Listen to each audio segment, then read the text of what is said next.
there was a point in time when you flew to LA to shoot music videos and handle business and chase your dream. Could you talk about the time that you flew to LA and met Ricky P? So like I said, Ricky P been fucking with me since like 2014, 2015. Then like once once that 2019 shit hit, when I couldn't travel and all that shit had me so mad. When 2020 hit, bro, I'm going from Atlanta, Vegas, LA, everywhere. So I hit Ricky P up in like 2021, 2022. Like, bro, like I'm about to come out Cali. Like, it's one of my bitches' birthday. We about to come out there, have a ball. But while I'm out there, like, I'm not about to just spend money. I'm about to make this make sense with business. I'm trying to hang with you. So, like, Ricky P always had love for me. He wrote a red carpet out. I got out there, hang with him. I think, like, what is it, like, Gas House Studios or whatever, bro. Like, Suki, man, bro, that shit was crazy. And, like, even though, like, I'm saying all this blackball shit and niggas shitting on me shit and niggas ain't trying to help, like, homies, Ricky P always tried to help from the jump, bro. Because, like, even then, Ricky P offered me to sleep on his couch. He like, bro, look, listen, like, how I had to get in, like, niggas ain't give me the way, bro. I earned this shit from the ground up. Like, so I could get you in, bro. You could sleep on the couch here. They, like, at the time, this when the nigga, like, Stunna for Vegas and the nigga, the baby coming in here. They just recorded these hit songs at the time. I forgot what the songs was, but if you look at 2022 to 2020 to 2022, whatever them big songs was, they was recording my Ricky P studio in LA. He like, bro, so you make beats, nigga. You could, then you got songs that you probably don't like that you could sell to certain niggas. Like Trippie Redd coming in here, and this is right before the nigga Trippie Redd dropped his album with Drake. So you see what I could have done if I would have, if you would have got in at the right moment. But like I told Ricky P, I ain't like LA. It was too relaxing, bro. Coming from with Champ and them down to Atlanta and all that, like it was the same type of resources, bro. But like Atlanta was turned. LA is too relaxing. I didn't like the whole climate. I wouldn't have made the same music. No, real shit. That's why I respect and love Ricky P to this day, bro. But I just wouldn't it wouldn't have been Stunna. It would have been something totally different. Nah, I completely understand because a lot of artists, when they move, like people got to understand certain regions got certain sounds. So when you live in certain places like Miami, California, your music will change. So I understand that. Now, after Miami, you come back to Pittsburgh and then you drop Whack Jumper, one of the biggest songs, one of the hottest freestyles that you got. My opinion, like just, rapping on a hot beat at the time. Can you explain the Whack Jumper situation and what went on with Whack Jumper? I liked the beat. Like I remember at the time I'm trying to find like, cause you gotta figure like some of my height of the moments was like Freak Bitch, Blow Band, Stunning Man Back, certain turn shit. So like when 2020 hit, 2021 hit, I'm trying to recreate myself in the same sense, keep the essence of who I am. So I'm trying to figure it out. So I'm in the studio. Then I remember like going on YouTube or Facebook, whatever it was, and the nigga T-Rex is booming. You know who T-Rex is? No, I'm not familiar. He from like the East Side or some shit like that. I hope I ain't fucking him up, but like he from like the East Side or something like that. But he be booming and shit. Like he got good music and shit, especially back then.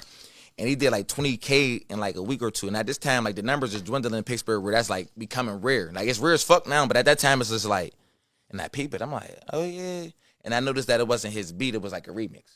So I just go, so even in the song, I only killed this beat because it's T-Racks, phone good to jump. As a matter of fact, I got 3 racks or however I say some shit like that. But I shout him out in the song because like I literally only rapped on the song because of him. So when I'm about to drop the song, everybody like, nah, don't drop it yet. You got other heat. You worried about that. Da da da da. Drop what you got now. Fuck what y'all saying. I spend my own money on my videos. Ain't like I got pictures on it. Yo, bro, what you want for this video? We go shoot the vid, drop the vid, boom. It do like 5K first week or two. It don't really go crazy, but like I had a certain regimen I had since the beginning. Put it on YouTube first for a week. After that, put it on SoundCloud and all DSPs. So when it don't boom in Pittsburgh first, when I drop it that week, boom, I put it on SoundCloud, all that. I leave it alone. I'm dropping all my other shit. I think like 30 or 40 days pass or something. Some just say check SoundCloud. Suki, man, they got like 50,000 streams. I'm like, what the fuck?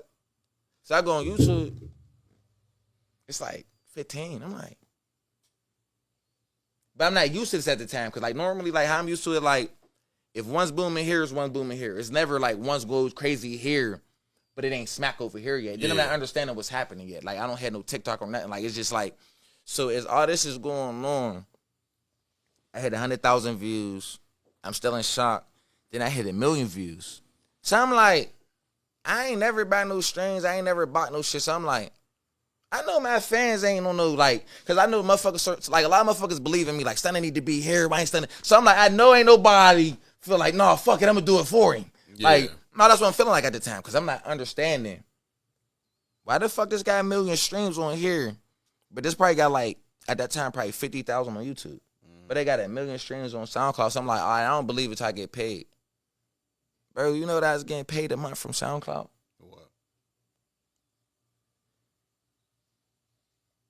Bro, I was getting paid. When I was getting paid off SoundCloud, that when I finally, like, I never had a 9 to 5 until after all this bullshit. Like, we will get into that whenever. But, like, I had a good job, bro. I had a good job where I was getting paid $23 an hour to the point they saved a week of my check from the 2 weeks. Suki, man, I had a 3-week check, bro. That check wasn't nothing to what I was getting just a week off of. I mean, just a month off of SoundCloud. Okay, so the whack jumper you was making, you was doing good off of SoundCloud, basically. That's when I understood a career. Because, like before, like, you gotta understand, like, me, I jumped straight from out the streets, like, being a street nigga trying to trap to, like, music. So I never knew professionalism. I never knew 9 to 5. So to me, I thought every 9 to 5 motherfucker could do what I'm doing. Because I went straight from selling drugs to rapping. Yeah. So I'm like, you got a 9 to 5. If you better have some money, you better have a couple thousand. I'm not understanding I got a career until I go do that job. And it's just like, but it was good money. But what I was used to, just like, oh, that's the difference between the skill. And that's when I learned all that shit. All right, so what was the outcome as far as the whack jumper thing? Because, you know, I heard you were sued and everything with whack jumper. Like, can you explain the lawsuit you got from releasing that record? So like I said, bro, like, Whack Jumper is a song that made me understand, like, what it mean when they be like, all it take is one song. All it take is one song. Like I said, when they hit 1 million streams, bro, I ain't believe it at first. Then when the money came in, I believed it. Because I'm like, oh, shit. Then in the same sense, I ain't have a TikTok. Like, my kids been telling me to make a TikTok since 2018 with their children, bro. So I'm thinking, I'm not about to go no kid app. You feel me? So in the same sense, they're telling me, because it's like, Dad, you're going crazy on TikTok. I'm not knowing, though. Yeah. So by the time I drop Whack Jumper is viral on TikTok, bro. Yeah. Like, by the time I get on Whack Jumper is more famous than me, if that makes sense. My Whack Jumper. Yeah. Like, my face ain't caught up to what that song then did, bro. Like, when I got on TikTok and seen what it did, the check that it came in, I got paid for it. But, like, me being known for it in the city, understanding, that's why even when I said what I said with the money bag shit, and everybody look at me, it's because I don't understand what didn't I accomplished, because it was just like the under the scene shit. So like when I say all that, is just like it go crazy on TikTok. I make the TikTok shit is booming, the checks coming in. The next thing you know, bro, everything just freeze. Everything going negative. Like I said, I make a lot of money. Shit's in the negative, a lot of thousands, and I'm not knowing what's going on. And I remember like I get an email. I read the email and shit, and I'm like, I know who made the beat. I'm like, okay, Energy made the beat. He from Detroit. Track him down. Da da da.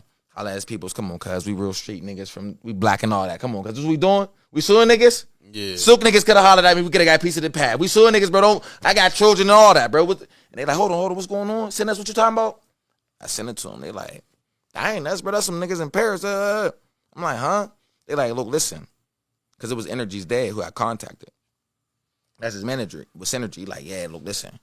My son's still getting paid for that shit. He's like, there's a nigga from the West Coast just got signed for this shit. Nigga from the Midwest. Nigga from down south. Nigga from the East. Like, he like, from every section, that nigga remixed that jam, blew, and life changed, and they got bread. Type shit. But I'm sued, and money frozen, and stressed the fuck out. You got me fucked up. So, homies, I'm like, nah, real shit, bro, Snoop. So I go on TikTok, bro, and I go look up, like, what they sent me. They sent me, like, a DCMA notice or some shit. So I put in it told me put in a DCMA counter notice, da-da-da. I put it in. I wait 9 months at first because I'm stressed, homies. That shit fucked me up because I knew it wasn't my beat. But it take 9 months to get there. Then once I finally get there, bro, I get my bread, bro. Like, and it just showed me, like, damn, it really take one song. Damn, these niggas blackballed me, hated on me, and I really made it to the motherland, bro. Like, I really, like, because you got to understand, like, in the midst of Whack Jumper going crazy, ESTG ended up going crazy. Remember I told you I had the A&R nigga? Mm-hmm. In the midst of me meeting him, all right, so I'm like, all right, Jeff, what I got to do? Like, all right, bro. Meet me an A&R. I never had an A&R. He sent me the A&R nigga, bro. And I told the A&R nigga, he give me the accomplishments. Yeah, Mariah Carey, Young Boy, da-da-da, da-da-da. So I'm like, how much I need, like, to break a record, bro? Like, I'm about to drop a single. How much I need? He sent me a plan. I'm like, all right, what if it's 10K? He laugh a little bit, Snoop. He laugh. I'm like, 10K ain't a lot, bro. Like, Yeah. he like, nigga, record label spent like 200,000 on the song. So I'm like, all right, fuck it, bro. I'm from the streets and all that. 20,000, bro. Like Snoop, like I'm like 20,000, bro. I'm not about to get the fuck. I don't know if this is a hit. Like I don't know what's going on. Yeah. Like I got a song with AST, bro. This might be nothing. Well, we gonna do 20K. He said me what all we gonna do from the YouTube promotion to the Instagram promotion, from the academics to say just I got this see just behind the lens of what it take and what it do, and just from me just pulling my bread out and really putting it in this, me buying camera equipment, me buying the studio, me just saying fuck everybody and really doing it, bro. That's how I end up doing it, bro. Yeah.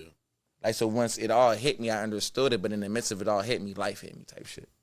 All right, now we're gonna jump into when you found out about there's a music industry list where basically they go over who's hot in what city, this, and that.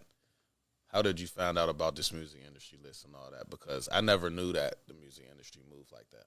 Oh, yeah. I just thought it was random. I didn't know. But I know they tap into the local scene and certain stuff that go on in certain cities. But, you know, you'll know a little bit more about that. Can you explain the music industry list? Yeah, no, facts, homies. I'm about to try to find cuz name, 'cause I really want to say his correct name, but I really don't want. It's either KB or KP. Hold on.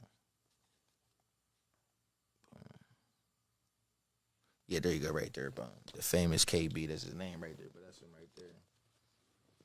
Okay.